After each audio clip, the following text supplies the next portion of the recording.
Hello my friends and welcome to my YouTube channel Exam Art and myself Sanjay, and in this video we are going to discuss what should be the last 15 days plan for your CDS 2 2022 क्योंकि आपके exam के लिए आपके पास सिर्फ और सिर्फ 15 days ही है pending.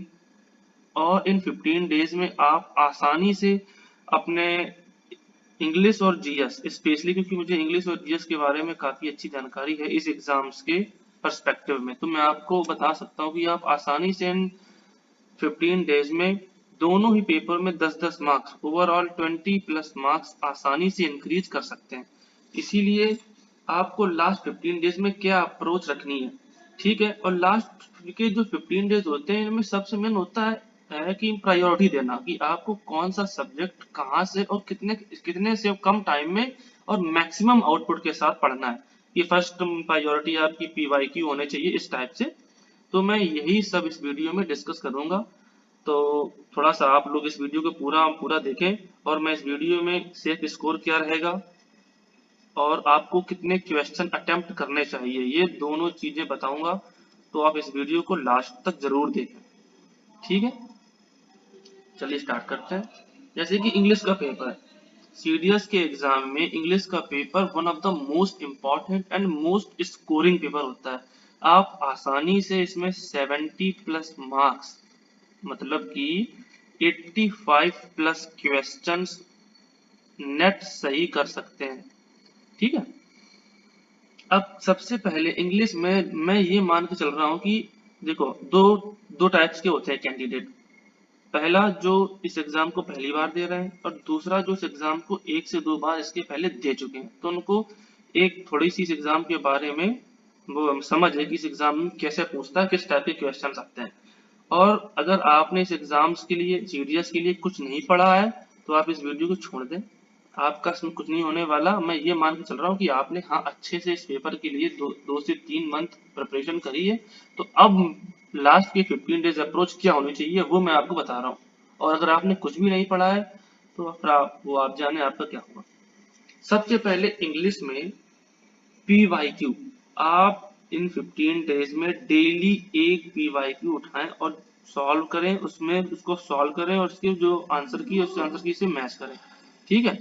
तो जो पीवाईक्यू के जो क्वेश्चंस हैं वो सबसे मतलब एक गाइडिंग टॉर्च होते हैं कि इस एग्जाम में आपको वो बताएंगे कि एग्जाम में क्या स्टैंडर्ड रहता है, किस स्टैंडर्ड के क्वेश्चंस पूछता है सीडीएस एग्जाम में, ठीक है।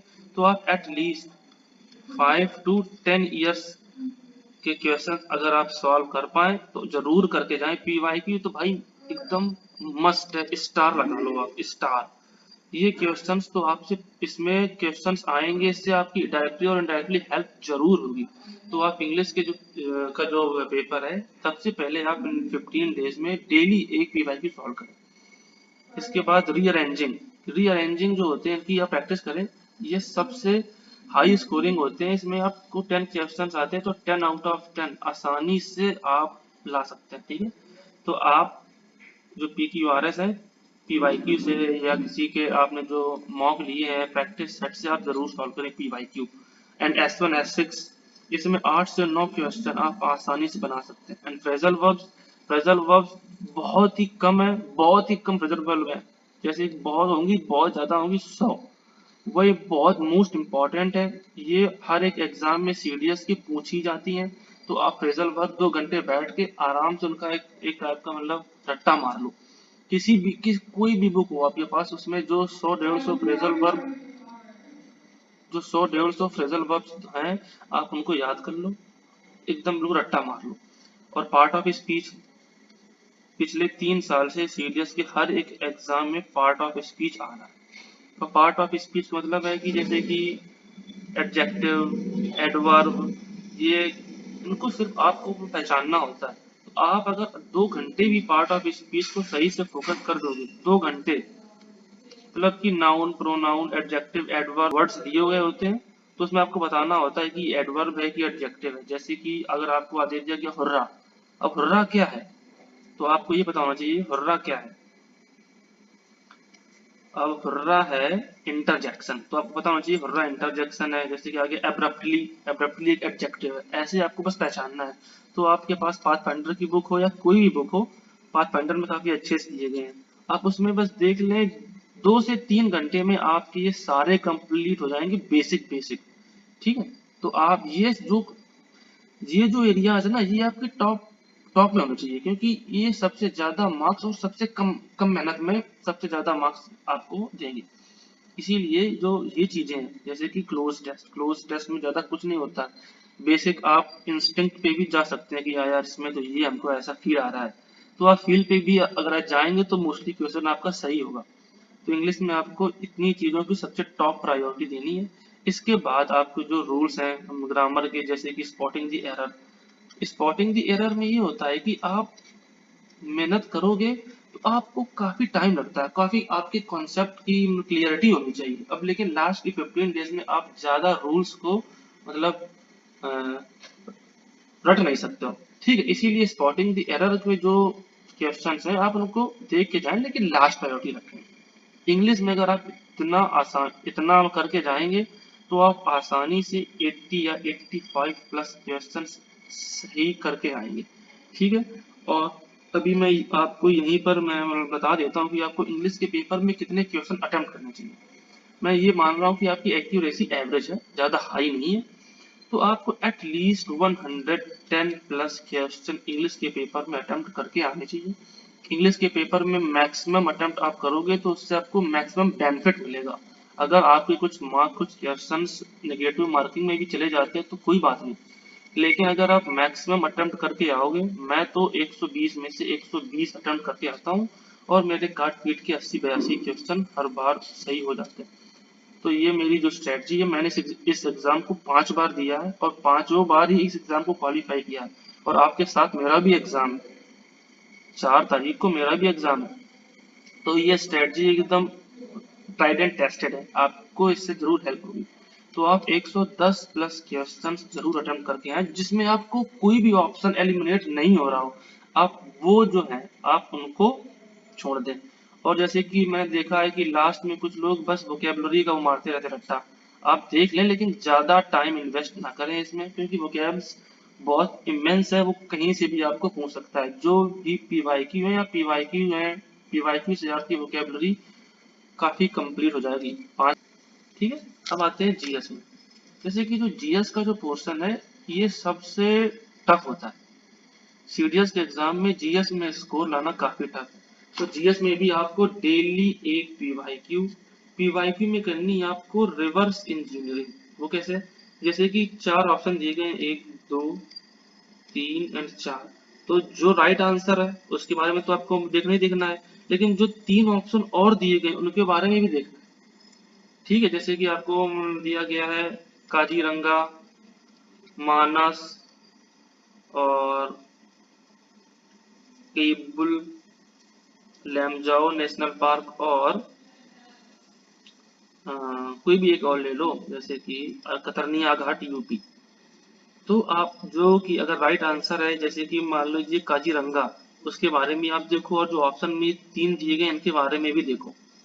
तो इससे यूपीएससी के जो फेवरेट एरियाज हैं, तो 5 साल के अगर पीवाईक्यू आप सॉल्व करके जाओगे, तो इसके जो यूपीएससी के फेवरेट एरियाज है उसके काफी क्वेश्चंस आपको डायरेक्टली और इनडायरेक्टली वहीं पे एग्जाम में देखने को मिल जाएंगे। जैसे कि अभी सीएपीएफ का एग्जाम हुआ 7 को, आप लोगों में काफी लोगों ने दिया होगा।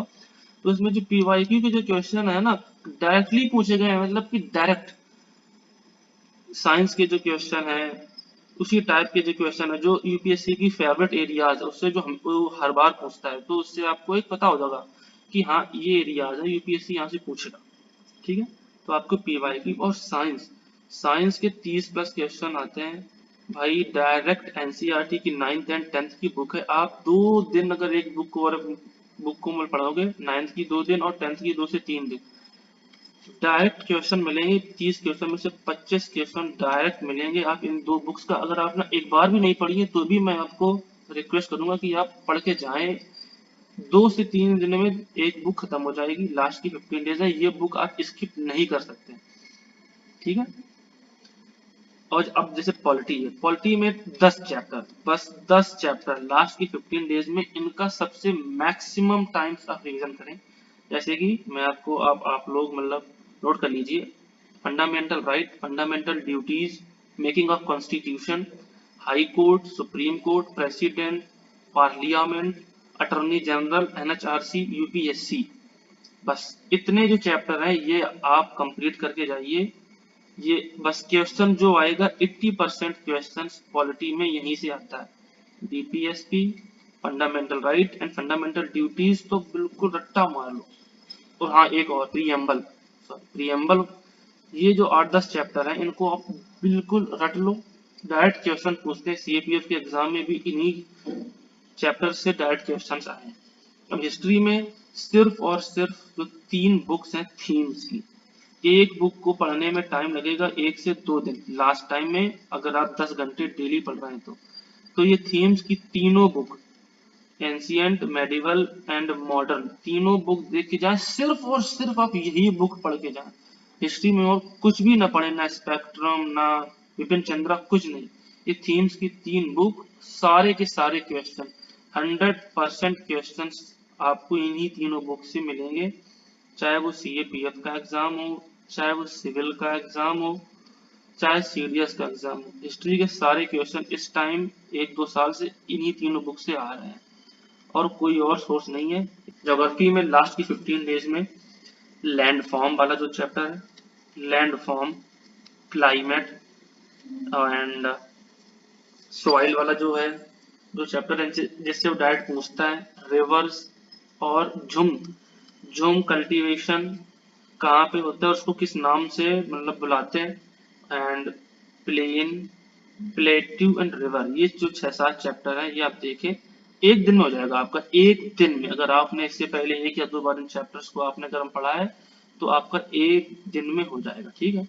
और अब लास्ट में बचा करंट अफेयर, तो उसका मैंने एक वीडियो बनाया 6 मंथ कंपाइलेशन, आप उसको देख के जाइए, क्योंकि यूपीएससी जब करंट अफेयर काफी ऑकवर्ड पूछ रहा है सीएपीएफ के एग्जाम में, तो उसने करंट अफेयर जो भी पढ़ के गए थे कुछ नहीं पूछा, एक नॉट इवन सिंगल क्वेश्चन। जो बड़ी बड़ी कोचिंग्स हैं और जो लोग बहुत डींगे मार रहे थे कि हमारी हमारी इसका इससे मैगजीन से आएगा, इससे क्वेश्चंस आएंगे, ये पढ़ लो वो पढ़ लो, एक क्वेश्चन नहीं आया। मैं भाई, आप चाहे तो देख लेना paper, not even single question नहीं फंसा है। तो आप करंट अफेयर में ज्यादा फोकस ना रखें, static is the king maker, static पे रखें। और मैंने एक करंट अफेयर की 6 मंथ कंपैरिजन की एक वीडियो बनाई, आप उसको देख लें, उसमें जो मोस्ट इंपॉर्टेंट है 20 मिनट की वीडियो है, बस वो उसको मैंने, आप एक बार देख लें तो उससे आपको अगर 1-2 क्वेश्चन आएंगे तो अरे फंस जाएंगे आपके, वरना मैं करंट अफेयर में आपको कुछ एश्योरेंस दे नहीं सकता, ठीक है। अब आते हैं सेफ स्कोर क्या है, क्या होना चाहिए। जैसे कि अभी आपके सामने यूपीएससी ने सीडीएस सेकंड 2021 की जो वो आई है कट ऑफ, उससे आप एक सेफ स्कोर का अनुमान लगा सकते हैं कि सेफ स्कोर क्या होना चाहिए। जैसे आईएमए का 142, आईएमए की जो कट ऑफ गई है 138 गई है, तो आप 5 मार्क्स एक्स्ट्रा कर लो, मतलब कि 142 मार्क्स अगर आपके आ रहे हैं, और आपको इतने मार्क्स के ऊपर ही अपना एम रखना चाहिए कि हाँ इतने मार्क्स के ऊपर चाहिए मुझे। एंड एफ ए 150, क्योंकि 148 तो शायद कट ऑफ ही गई है, एंड आईएनए की जो गई थी 132 गई है, तो आपको +5 तो लेके चलना है, तो आपको 137। एंड फॉर ओटीए की जो 102 गई थी, मैंने पिछली बार एग्जैक्ट 102 ही आपको एक्सपेक्टेड कट ऑफ बताई थी और 102 ही गई है, तो आप 5 मार्क्स एक्स्ट्रा ले लो, 107 आपको अटेम्प्ट, मतलब आपका एम होना चाहिए कि 107 से लेकर के 110 तक आप स्कोर लाओ, और ओटीए में आराम से ला सकते हो आप।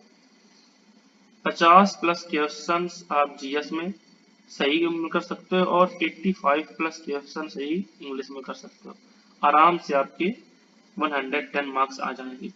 और जीएस में कितने क्वेश्चन अटेम्प्ट करने चाहिए, जीएस में मेरा मानना है कि अगर आप 120 क्वेश्चन है, 40-50 क्वेश्चन, अगर आपको 40 क्वेश्चन आ रहे हैं श्योर शॉट, 35-40 क्वेश्चन तो आ जाने चाहिए अगर आपने सही से बेसिक बुक्स एनसीईआरटी की पढ़ी हैं तो।